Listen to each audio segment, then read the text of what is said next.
আরে আরে দেখো বন্ধুরা, আমি এই গোল্ডের বিস্কিটটি এখানে লুকিয়ে রাখলাম। তো বন্ধুরা, তোমরা এদিকে ঘুরে যাও আর খুঁজে নাও গোল্ডের বিস্কিট আর জিতে নাও কোটি টাকা। তো সবার প্রথমে ফারিয়া তুমি চলে আসো, দেখা যাক তুমি এই গোল্ডের বিস্কিটটা খুঁজে পাও কিনা। আরে বাবারে, এটার ভিতরে তো আমি একটা চিঠি পেয়েছি আর চিঠির ভিতরে লেখা আছে আমাকে কিছু ক্যান্ডি স্টিক দেওয়ার জন্য।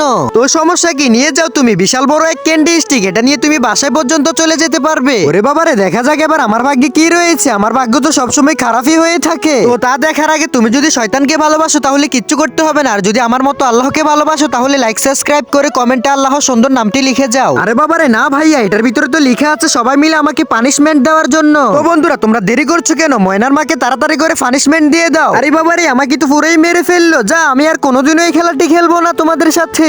তো বন্ধুরা, তোমরা সবাই আমার জন্য দোয়া করো, আমি যেন ভালো একটা কিছু পাই। আরে ওয়াও, আলহামদুলিল্লাহ আলহামদুলিল্লাহ, সত্যিই তো আমি অনেকগুলো টাকা জিতে গিয়েছি। আচ্ছা ঠিক আছে সুন্দরী, তাহলে এই না তোমাকে $1400 দিয়ে দিলাম আমি। জানি না আমি আমার ভাগ্যে কি রয়েছে, আল্লাহ সত্যি যেন আজকে আমার ভাগ্যটা একটু ভালো হয়। আরে কি জানি একটা দেখা যাচ্ছে মনে হয়। আরে ওয়াও, এটিই তো সেই গোল্ডেনের বিস্কিট। আরে সত্যিই কিন্তু আজকে আমি অনেক খুশি।